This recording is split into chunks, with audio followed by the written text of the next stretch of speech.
ముందుగా మా దారి వీరభద్రరావు గారు, ఎందుకంటే ఆటకార రచయిత దర్శకులు పక్కన పెడితే కళకు సంబంధించి. అలాగే ఇవాళ వచ్చినప్పుడు ప్రేక్షకులతో కిటకిటలాడిపోతున్న ఈ హాల్ నిజమైన రంగస్థల ప్రేమికులు మాత్రమే మిగిలి ఉండడం చాలా సంతోషం. పాలు కాచి పెరుగు తోడిట్టాక చిలికితే కాచినన్ని పాలు రావు, అంత వెన్న ముద్దొస్తుంది. మీరందరూ అలాంటి చిలికిన వెన్న, ఎందుకంటే అది చాలు మాకు. రంగస్థలం అంటే ఇప్పుడు అలాగే అంత అంత అంత తక్కువే ఉంటుంది. సరే, ఇవాళ జీవన సాఫల్యం అన్నారు. ఇంకా ఏమో నాకైతే తృప్తి. ఇంకా నాటకాల పట్ల నాకు తెలుగువాడిగా పుట్టినందుకు గొప్ప ఫీలింగ్ ఏమీ లేదు. ఎందుకంటే ఒక మలయాళీ నాటకం చూసిన గర్వపడ్డట్టు, ఒక కన్నడ మిత్రులు గర్వపడ్డట్టు, తమిళ వాళ్ళు, మరాఠీ వాళ్ళు, బెంగాలీ వాళ్ళు మా నాటకం ఉంది అని గర్వపడ్డంత గర్వం నాకు తెలుగు నాట ఎక్కడా కనిపించలేదు. చూడాలి. ఎందుకంటే ఒక తమాషా అయిన విషయం చెప్తాను. ప్రపంచంలో ఒక్క తెలుగు తప్ప ప్రపంచమంతా నాటకం వర్ధిల్లుతూనే ఉంది. ముఖ్యంగా యూరప్ దేశాల్లో నాటకాన్ని ఎలా ఉంటుందంటే, సినిమా నేను ఒక 6 యూరోస్ అంతే, 6 నుంచి 8 యూరోస్. కానీ ఇక్కడ నాటకం 52 యూరోస్ పెట్టుకున్నాను నేను. పైగా ఆ నాటకం 65 ఏళ్ళుగా ఒకే థియేటర్లో కంటిన్యూస్గా ఆడుతున్న నాటకం. మౌస్ ట్రాప్, అగాధ క్రిస్టీ అనే ఒక ఆవిడ రాసిన 65 ఏళ్ల నుంచి కంటిన్యూస్గా ఒకే రంగస్థలం, ఒకే వేదిక. ఆ నటులందరూ పోయారు, వాళ్ళ ఊరికో తరాలు అలా వేస్తున్నారు. నా జీవితంలో ఒకటే ధ్యేయం, నాటకం అనౌన్స్ చేసి టికెట్లు దొరకని స్థితి, నాటకానికి టికెట్ దొరికితే బాగుండు అనే స్థితి తెలుగు నాటకానికి వచ్చిన రోజు నేను గర్వపడతాను.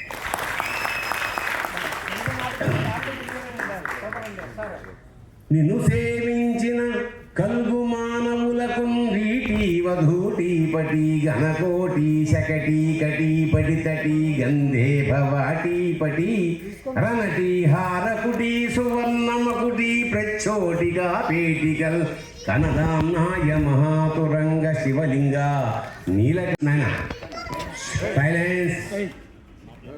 నీలకంఠేశ్వర శతకం అని ఒకటి రాశారు. అందులో మొత్తం అన్ని శ్లోకాలు మరుగుపడిపోయి ఎవరికీ తెలియకుండా మిగిలిన ఒకే ఒక్క శ్లోకం ఇది. ఎంత నీలకంఠేశ్వర శతకం, దానిలో ఫస్ట్ లైన్ ఎంత అద్భుతంగా చెప్తారంటే, నిన్ను సేవించిన కలుగు మానవులకు వీటి, నిన్ను గనక సేవిస్తే వాళ్ళకి తాంబూలం దొరుకుతుంది. తాంబూలం దొరకడం అంటే ఎవడు తాంబూలం ఎవడేసుకుంటాడు? సృష్టిగా భోజనం చేసి షడ్రసోపేత భోజనం చేసినవాడు అరక్క వేసుకునేదే తాంబూలం. అంటే నిన్ను సేవిస్తే అంత అంత అంత అంత అన్నం పెడతావు నువ్వు. నిన్ను సేవించిన కలుగు మానవులకు వీటి వధూటి పటి ఘనకోటి శకటి, అంటే మణిమాణిక్యాలు, వాహనాలు సమస్తం సమకూర్తయిన ఆయన నీలకంఠేశ్వర అన్నారు. నేను ఇవాళ కూడా ఆ పరమేశ్వరుడి కృప వల్ల నేను ఈ రంగస్థలానికి ఇక్కడికి వచ్చానని నేను భావిస్తున్నాను. జేబు సాటిస్ఫాక్షన్ రెండు ఉంటాయి. జేబు సాటిస్ఫాక్షన్కి సినిమా, జాబ్ సాటిస్ఫాక్షన్కి నాటకం. That was our.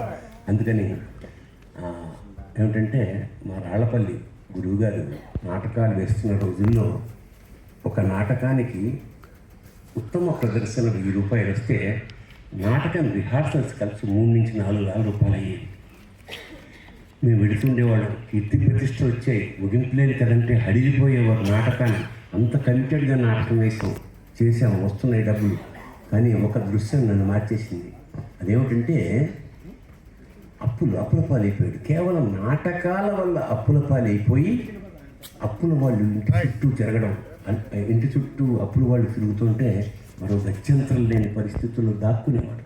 ఎక్కడ దాక్కునేవాడు అంటే, తన సైకిల్ మీద వచ్చి అలా వెనక నుంచి సైకిల్ అందిస్తే పైనుంచి గోడ పక్క నుంచి తీసుకుని అది లోపల పెట్టి పైన గుడ్డి దీపం పెట్టుకుని ఆ గుడ్డి దీపం వెలుగులో రాసిన నాటికే ముగింపు లేని కథ. నేను ప్రత్యక్ష సాక్షి. అప్పుల బాధలు భరించలేక, నాటకాల వల్ల అప్పుల బాధలు భరించలేక, తర్వాత ఇంకొక సంఘటన.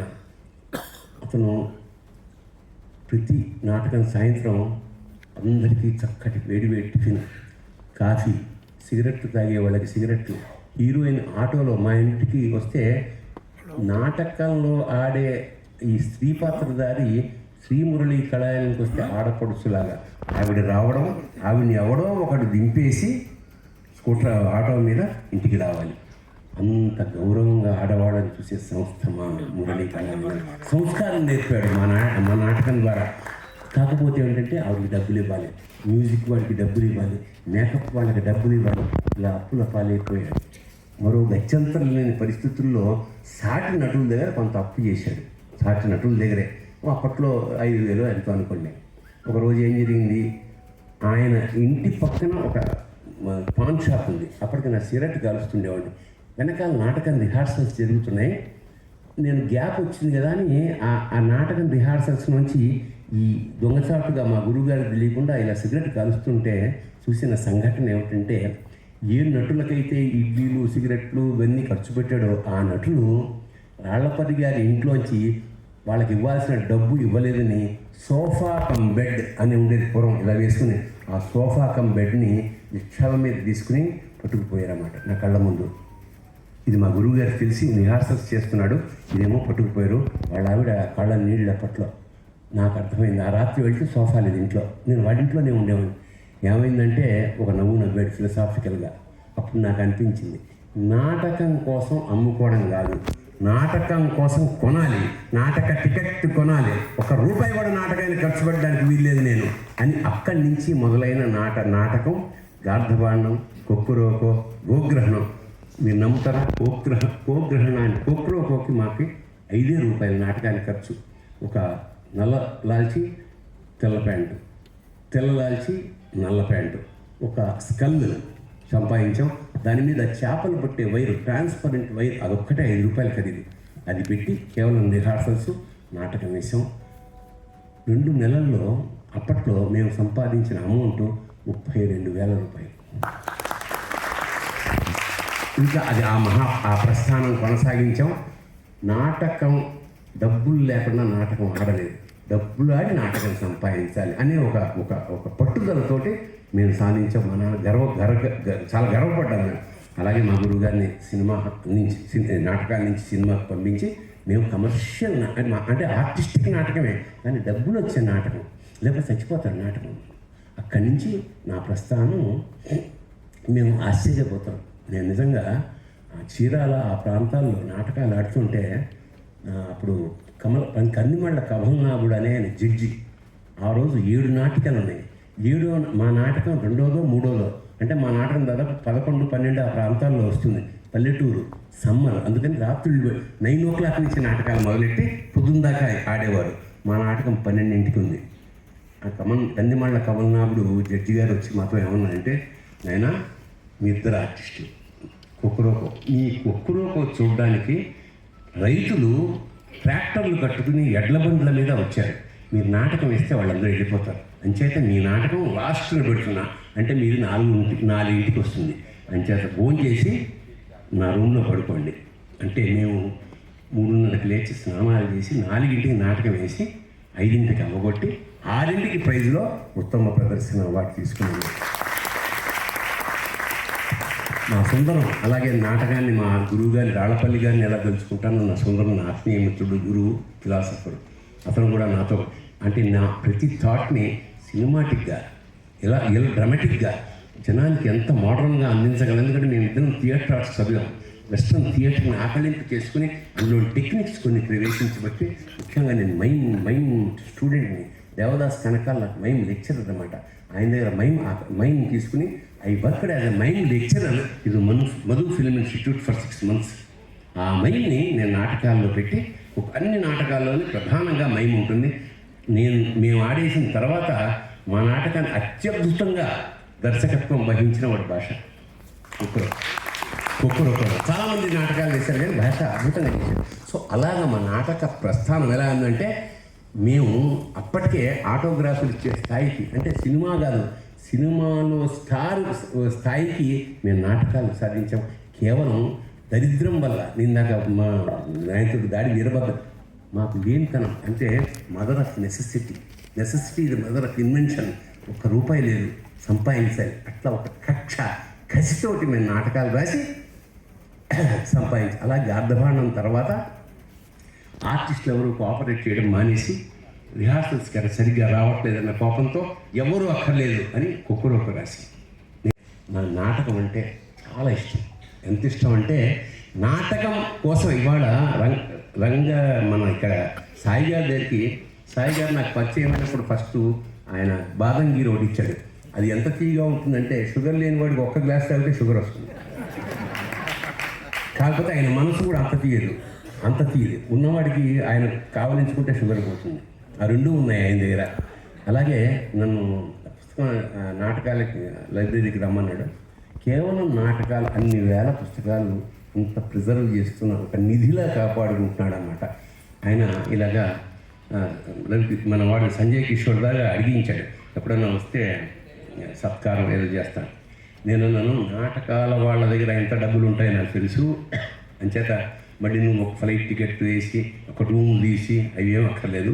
మా షూటింగ్ కోసం ఏదో టైంలో వస్తాం కదా, అప్పుడు వాళ్ళే టికెట్ వేస్తారు, వాళ్ళే రూమ్ తీస్తారు, వాళ్ళే అన్నం పెడతారు, నువ్వు మాత్రం ఒక పూలదండో శాలువో కప్పు చాలు, నేను వస్తానులే అని. ఇది అవకాశంగా తీసుకొని మా ఇంటి మోహనకృష్ణ ఆ సినిమా ఇలా వచ్చిన సందర్భంగా నేను చెప్పాను, నేను వస్తాను లేవయ్యా, నా గురించి ఏమీ ప్రత్యేకంగా ఏం చేయక్కర్లేదని. అది భగవంతుడి దేవాలు అన్నీ ఏర్పడ్డాయి. వాళ్ళు ఎంత సహృదయులు అంటే, మరి వాళ్ళ అంత బిజీగా ఉంటుంది. పొద్దున్న 7 o'clockకి ఇంద్రగంటి మోహనకృష్ణ వాళ్ళు వెళ్ళిపోవాలి, నేను కూడా వెళ్ళాలి. షూటింగ్ నాకు కూడా నా మీదే రేపంతా. సో ఎందుకంటే ఎల్లుండి నాకు డాక్టరేట్ ప్రదానం చేయబోతున్నారు తెలంగాణ. సో రేపు నైట్ వెళ్ళిపోయి ఎల్లుండి ఎర్లీ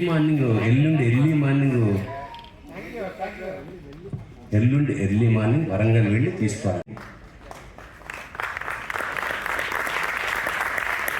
చివరిగా ఒక శివస్థుతి చేసి నేను విరమిస్తాను. పసితనము పోలేదురా శివ,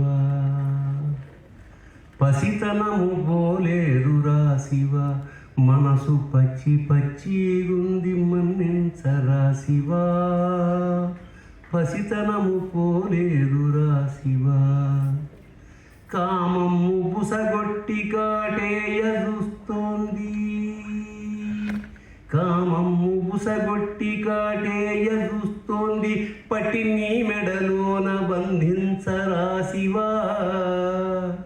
పసితనము పోలేదురా శివ, మనసు పచ్చి గుంది మన్నించరా శివ, క్రోధము నిప్పువలె దహించి వేస్తోంది, క్రోధము నిప్పువలె దహించి వేస్తోంది, ముట్టి నేనుదుట బొట్టెట్టుకోరా శివ, పసితనము పోలేదురా శివ, మనసు పచ్చి గుంది మన్నించరా శివ, పసితనము పోలేదురా శివ, లోభము పులివోలె మింగేయ చూస్తోంది, లోభము పులివోలె మింగేయ చూస్తోంది, తోలు ఒలిచి బట్టగట్టుకోరా శివ, పసితనము పోలేదురా శివ, మనసు పచ్చి గుంది మన్నించరా శివ,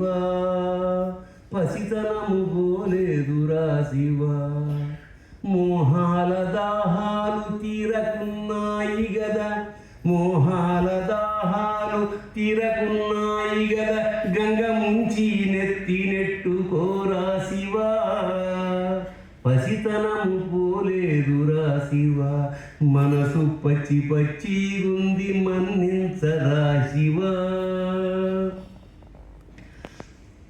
మదమత్సరములనే మాయలో పడ్డాము, మదమత్సరములనే మాయలో పడ్డాము, కాలితో తొక్కి చెయ్యట్టుకోరా శివ, పసితనము పోలేదురా శివ, మా పసితనము పోలేదురా శివ, మా పసితనము పోలేదురా శివ.